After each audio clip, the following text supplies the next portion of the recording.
আমাদের কাছে প্রায় একটা কথা বলা হয়ে থাকে, দেশে আইনের শাসন কতটুকু আছে। আমরা প্রায় অভিযোগ তুলে থাকি এই যে দেশ এখন একটা মবতন্ত্র দ্বারা নিয়ন্ত্রিত হচ্ছে। আমরা বলি ট্যাগিং রাজনীতি হচ্ছে। এ কথাগুলো আসলে বাস্তবতার সঙ্গে কতটুকু সঙ্গতিপূর্ণ, এই আলোচনাটা আজকে আমি একটু করতে চাই।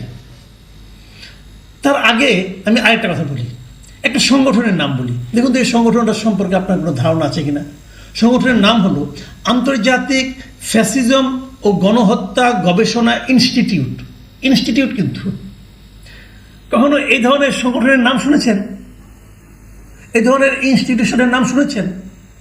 আমি আজকে যে ঘটনা নিয়ে আলোচনা করব, এই ঘটনার উদ্ভব হওয়ার আগ পর্যন্ত আমিও কখনো শুনিনি। এবং এই আলোচনাটা করার আগে আমি ওই সংগঠন সম্পর্কে খোঁজ খবর নেওয়ার চেষ্টা করলাম।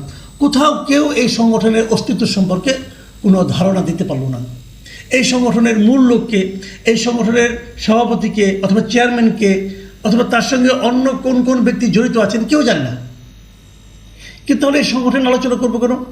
করবো এই কারণে এই সংগঠনটি প্রায় 100 কোটি টাকা মূল্যের একটা প্রপার্টি জবরদখল করতে যাচ্ছে। কিভাবে আসলে ঘটনাটা বলি। বুধবার দিন একদম বঙ্গবন্ধু এভিনিউ গুলিস্তানের আওয়ামী লীগের যে বঙ্গবন্ধু এভিনিউতে কেন্দ্রীয় কার্যালয়, যেটাকে আমরা 23 বঙ্গবন্ধু এভিনিউ নামে সবাই চিনতাম। আমি সাংবাদিকতা করার শুরু থেকেই প্রায় 40-50 বছর আগে যখন থেকে আমি সাংবাদিকতা শুরু করেছি, আজকে থেকে 36 বছর আগে, তখনও আমি এই ভবনে বহুবার গিয়েছি। যখন আমি ইউনিভার্সিটির ছাত্র ছিলাম তখনও এই ভবনটা ছিল আওয়ামী লীগের কেন্দ্রীয় কার্যালয় হিসাবে। এটা পরে 2018 সালের দিকে তৎকালীন প্রধানমন্ত্রী শেখ হাসিনা, যিনি আওয়ামী লীগেরও সভানেত্রী ছিলেন, তিনি এটাকে নতুন করে আধুনিকায়ন করেছেন এবং 10 তলা একটা ভবন। এই ভবনে উনি 10 কোটি টাকা ব্যয় করে এটা করেছেন। ওই জায়গার যে কী দাম, এটা সোনার চেয়েও বেশি দাম এই জায়গাটার। তো এই যে ভবনটা আছে, এই ভবনটা গত বছরের 5 আগস্টের পর যখন আওয়ামী লীগ সরকারের পতন হলো এবং যখন আওয়ামী লীগের শীর্ষ নেতারা সবাই দেশ থেকে পালালেন কাপুরুষের মতো, তারপর এই ভবনটা লুণ্ঠন হয়েছে, ভাঙচুর হয়েছে। দীর্ঘদিন পরে ছিল, জনগণের ক্ষোভ এখানে যুক্ত হয়েছে। নিচতলায় অনেকে এটাকে এখানে গণশৌচাগার হিসেবে ব্যবহার করেছে। সবই ছিল, সবই ক্ষোভের বহিঃপ্রকাশ। কিন্তু গত বুধবার দেখা গেছে এই ভবনটাকে পরিষ্কার পরিচ্ছন্ন করা হচ্ছে। কিছু লোক ভবনটাকে অলরেডি তারা 2 তলা পর্যন্ত পরিষ্কার করে ফেলেছে, 3 তলা পরিষ্কার পরিচ্ছন্ন। বুধবার বৃহস্পতিবারে বিভিন্ন পত্রপত্রিকা রিপোর্টার গিয়েছেন এখানে খোঁজখবর নেওয়ার জন্য, কারা করছেন। কিন্তু তারা কোনো সন্ধান করতে পারে না। এই আন্তর্জাতিক ফ্যাসিজম ও গণহত্যা গবেষণা ইনস্টিটিউট এই নামে একটা ব্যানার তারা ভবনের সামনে টাঙিয়ে দিয়েছেন। তারা এই কাজটা করছেন বলে বোঝা গেল। ভবনের সামনে কয়েকজন লোক প্লাস্টিকের চেয়ার নিয়ে 10-12 জন লোক বসেছিলেন। তারপরে তারা হলো মাতবর, যাতে নাকি কেউ বাধা দিতে না আসে, এই জন্য 10-12 জন তাদেরকে ঠেকাবে এবং বলবে। আর ভেতরে 15-20 জন লোক পরিষ্কার পরিচ্ছন্নতার কাজ করছেন। পরিষ্কার পরিচ্ছন্নতার কাজ করে ঠিক আছে, এটা নিয়ে আমার কোনো আপত্তি নেই। পরিষ্কার পরিচ্ছন্ন যদি মলমূত্র থাকে, যদি আশেপাশের লোকের সমস্যা হয়, সেটা করতে পারে। কিন্তু সেটা করার দায়িত্বটা কার? এটা দায়িত্বটা কার? দায়িত্ব হলো ভবনের যিনি মালিক, উনি করবেন। যদি ভবনের মালিক না করেন, যদি সেখানকার এই দুর্গন্ধের কারণে আশেপাশের লোকের সমস্যা হয়, তাহলে সরকার করবে, অথবা এই আশেপাশের লোক মিলে একটা কমিটি করে এটা পরিষ্কার করবে। একটা সিস্টেম তো থাকবে। এরা কারা? এই ভুইফোর সংগঠন করতে গেল। ওদেরকে সামনে যে 10-12 জন ছিল, ওদেরকে জিজ্ঞাসা করা হয়েছিল যে ভাই আপনারা কারা, আপনাদের সংগঠনের নেতা কারা? তারা তাও বলতে পারেনি। তাহলে তারা কি করবে, কেন করবে? প্রথম আলোর রিপোর্ট আমি দেখলাম, প্রথম আলোর থেকে জিজ্ঞাসা করেছিল আপনারা এটাতে কি করবেন, কি করতে চান আসলে। তখন তারা বলেছিল যে পুরো ভবনটি পরিষ্কার পরিচ্ছন্ন করার পর বৈষম্য বিরোধী ছাত্র আন্দোলনে যারা যুক্ত ছিলেন তাদের হাতে তুলে দেওয়া হবে। কেন? বৈষম্য বিরোধী ছাত্র আন্দোলনে যারা জড়িত ছিলেন তাদের হাতে এটা তুলে দেওয়ার আপনি কে? আপনি কি এটা ওনার? এটা আপনি কিনেছেন? এটা একটা প্রপার্টি, একটা সম্পত্তি। এটার কেউ না কেউ মালিক আছে, এর একটা দলিল আছে। এই দলিলটা কারো না কারো কাছে বিলং করে। তো আপনি কে হে? আর আপনি যাদের তুলে দিবেন তারাই বা কে এই ভবনের মালিকানা দাবি করার? আর যদি তারা দাবি করতে চায় তাহলে তারা সামনে আসবে। তারা কেন এই সংগঠনকে, এই ভুইফোর সংগঠনকে এখানে পাঠাচ্ছে কেন? এটা কি এভাবে কি করা যায়? আবার তারপর তারা বলতেছে পুরো ভবনের কোন তলায় কি হবে তা ছাত্র জনতা ঠিক করে নেবে। এই যে ছাত্র জনতা ঠিক করে নেবে, কারা ছাত্র জনতা? সবাই জনতা এই দেশের, আর যারা স্কুল কলেজ ইউনিভার্সিটি পড়ে তারা সবাই ছাত্র। এই ছাত্র জনতা জিনিসটা কি? ছাত্র জনতা জিনিস হলো যে কেউ কিছু করতে এলে, কেউ কোনো প্রতিবাদ করতে এলে, কেউ কোনো অন্যায় করছি দেখে তারা যদি বলে কেন অন্যায় করছেন, তখন তাদের একটা অজুহাত, আমরা ছাত্র জনতা।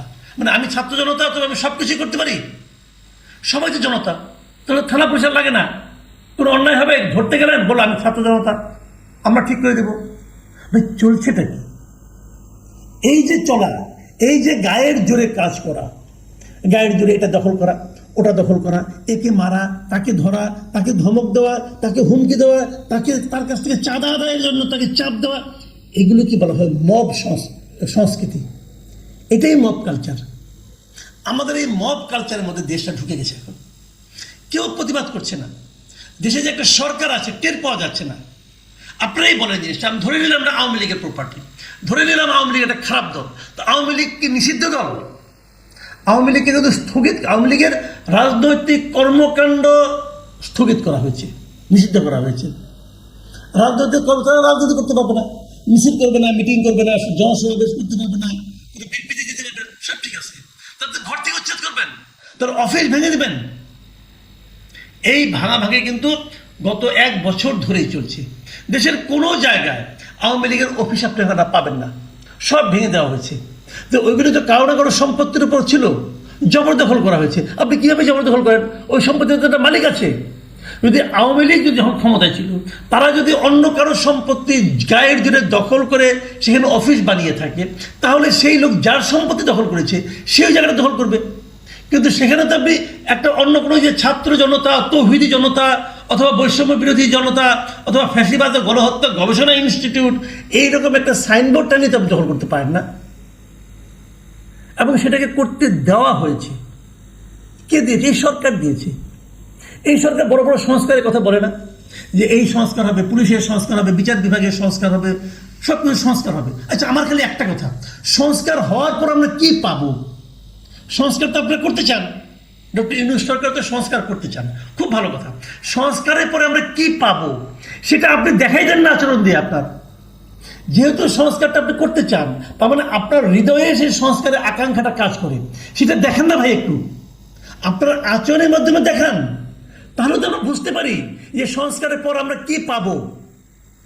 আপনি যা দেখাচ্ছেন, ডক্টর ইউনূসের হাতে যে ক্ষমতা এখন আছে, হাসিনার হাতে যে ক্ষমতা ছিল, ডক্টর ইউনূসের হাতে সেই ক্ষমতায় আছে, এবং ডক্টর ইউনূস সেই ক্ষমতা মহা আনন্দে ব্যবহার করছেন। তারা কারো কাছে কোনো জব দিয়ে করছেন না। তাহলে পার্থক্যটা কি হলো? তাহলে আপনি কোন সংস্কার করবেন সেটা তো আমরা বুঝতে পারছি না। মুখে মুখে বললে হবে? আপনি আপনার আচরণ দিয়ে দেখিয়ে দেন যে আমরা এই কাজটা করতে চাই, সেটা তো বুঝতে পারছি না। গায়ের জোরে সব হচ্ছে, যা ইচ্ছা তা হচ্ছে। একটা ভবন আমি দখল করে ফেললাম, আমার ইচ্ছা, কারণ আমার হাতে বুকের মধ্যে লেখা আছে এই সব কিছু।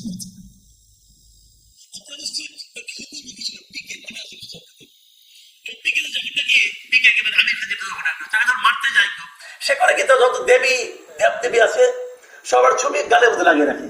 যে কেউ চর মারতে আসে, এখানে দেখে দেবীর ছবি অথবা দেবতার ছবি, আর চর মারতে পারে না, কারণ তাহলে দেবতার গায়ে লাগবে। এখন এরাও ওই কাজটা করছে। কিছু বলতে আসলেই এই দেখেন আন্তর্জাতিক ফ্যাসিবাদ ও গণহত্যা গবেষণা ইনস্টিটিউট করছি, এখন আপনি কিছু বলতে পারবেন না। যখন আপনি বলতে যাবেন তখন বলবেন আমরা তো ফ্যাসিবাদের বিরুদ্ধে গবেষণা করবো, তো তুমি বলতে আসছো, তার মানে তুমি ফ্যাসিবাদের দোষর। ভালো একটা আরাম পেয়ে বসছে। হচ্ছেটা কি? তারও যে বড় কথা, যে জায়গায় ঘটনা ঘটছে সেখান থেকে মাত্র 200 গজ দূরে স্বরাষ্ট্র মন্ত্রণালয়।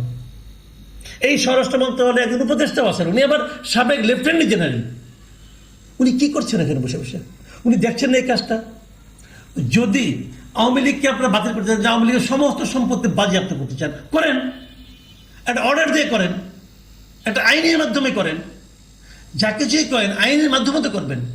সরকার সেগুলোকে একবার করতে পারে, করুক সরকার, কিন্তু এইটা করতে গেল ভুইফুর সংগঠন, যার কোনো মালিক নাই, যার কোনো নেতা নাই, যার কোনো কর্মকর্তা নাই, দিয়ে দিল একটা সাইনবোর্ড, যেরকম গালের মধ্যে, 2 গালের মধ্যে, এক গালে গণেশ, আরেক গালে আপনার ছবি লাগায় রাখলাম, আর হয়ে গেল। শিবের ছবি লাগায় রাখলাম, আর হয়ে গেল। কেউ চট থাপড় মারতে পারবে না, কেউ ধমক দিতে পারবে না, কেউ কোনো প্রশ্ন করতে পারবে না, পুলিশ সেখানে যেতে পারবে না, কারণ এখানে বড় করে লেখা আছে ফ্যাসিজম বিরোধী তারা গবেষণা করবে। এই দেশটাকে কারা চালাচ্ছে? এই প্রশ্নটা কিন্তু আমাদের। মানুষ কি বলছে?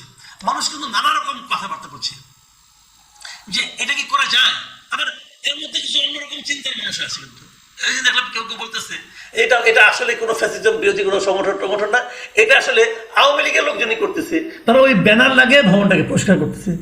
হতে পারে এটাও, আমি জানি না। কিন্তু প্রশ্নটা হলো, দেশে কি কোনো অভিভাবক নেই? কেউ কেউ দেখবে না? যদি সরকারকে নিতে হয় তারা নিয়ে নেই। আমি খালি একটা কথা বলে শেষ করবো। দেখুন, আজকে আওয়ামী লীগ সরকারের পতন ঘটেছে। আওয়ামী লীগের সমস্ত প্রপার্টি আপনার গাইড যদি এরকমভাবে মবের মাধ্যমে দখল করে নিচ্ছেন, কারা নিচ্ছেন আমি জানি না, কিন্তু হচ্ছে, দখল হয়ে যাচ্ছে। ঢাকাটা যেহেতু হচ্ছে, বাকিগুলো হতে পারে, সমস্যা কি? এবং বহুত খবর আমরা পেয়েছি। এই মব কিন্তু নতুন একটা শিক্ষা দিয়ে গেল, মব কিন্তু একটা পথ দেখিয়ে গেল। ভাবুন তো একবার, যদি কখনো আওয়ামী লীগ ফেরত আসে, এই গ্রামীণ ব্যাংক, সারা দেশের গ্রামীণ ব্যাংকের ব্রাঞ্চগুলো কি অবস্থা হবে? সেগুলো যদি ধরো আওয়ামী লীগ দখল করে আওয়ামী লীগের অফিস বানায় ফেলায়, কি হবে? সবসময় বলি, আপনি যে কাজটাই করবেন মাথায় রাখবেন সামনেও দিন আছে, ওই দিনে আমার কি হতে পারে। এই জিনিসটা যে না ভাবে, তার পরিণতি কিন্তু কি হয় সেটা আমরা গত 5ই আগস্ট দেখেছি।